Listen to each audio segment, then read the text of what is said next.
Sziasztok! Üdvözlet mindenkinek! Köszöntelek benneteket a csatornámon.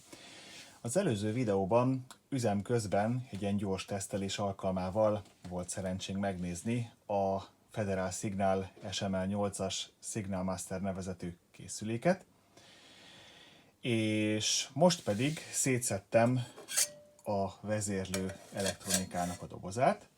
Ha jól emlékszem, akkor ennek a pontos típusa az SMC3, mint Sándor Mihály Cecil és egy 3-as szám. Ezt most így fejből mondom, mert ez a túloldalán van.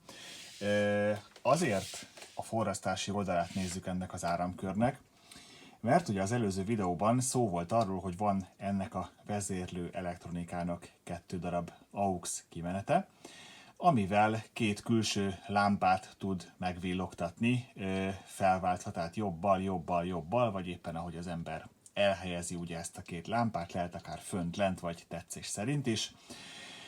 És mint kiderült, körülbelül az esélytelenek nyugalmával indulhattam volna neki, hogy én ezt a kimenetet bekössem, ugyanis, mutatom nektek, ez itt az AUX kapcsoló, ez az AUX kapcsolónak az áramköre, és itt megy hátra a kivezetés a hátsó csatlakozósorhoz, és hogyha közelebbről megnézitek, akkor itt föl van égve a vezetőszál, itt is, itt pedig szép szaknyelven fogalmazva anyagfolytonossági hiány keletkezett, magyarul pedig ezt úgy hívjuk, hogy baromira nem fog hátra menni az a feszültség, amit mi szeretnénk kiküldeni a hátsó csatlakozón.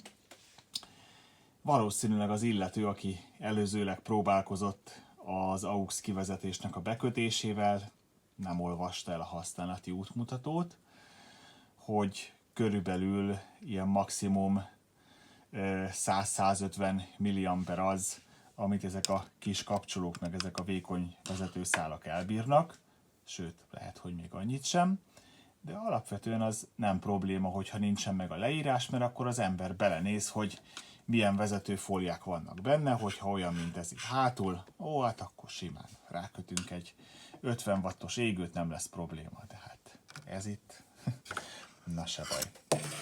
Fordítsuk meg. Itt látszik, hogy ez már egy relatíve modernebb konstrukció. Itt 2 saját chip, Motorola jelzéssel, benne ez a pár elkó, amit majd ugye ki kell cserélnem, és itt pedig látható, egy picit próbálom fény felé fordítani, IRF 540M, tehát Ilona Robert Ferenc 540 és Nóra fetek, úgyhogy ez már fetes megoldás, ez egy picit modernebb, ugye 80-as évek végéről beszélünk. Szerencsére túl nagy munkám nem lesz, ki kell cserélnem majd benne ezt a vezetőszálat, hát pontosabban át kell őt kötni.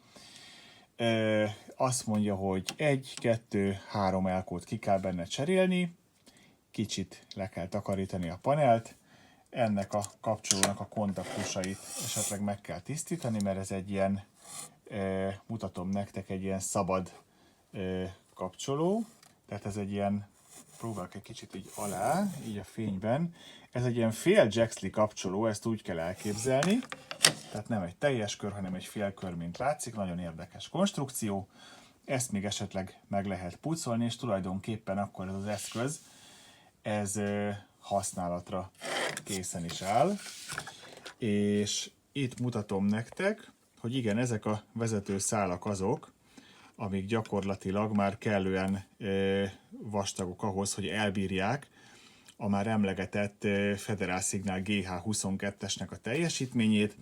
Ezek az izzók általában olyan 20-25 wattosak, tehát 12 voltos feszültség mellett, hogyha kiszámolod, akkor ez durván olyan 2 amper plusz-minusz 10%, attól függ, hogy hány volton áll éppen az aksi, vagy éppen, hogy az aktuális izzószálat milyen teljesítményre gyártották a gyárban, mert ugye nem pontosan annyi amennyi, egy kis szórás mindig belefér, és hogyha ez elbír 2 ampert, akkor ez 5-öt elbírna, de hát sajnos nem ilyen volt itt, hanem ilyen kis vékonyka.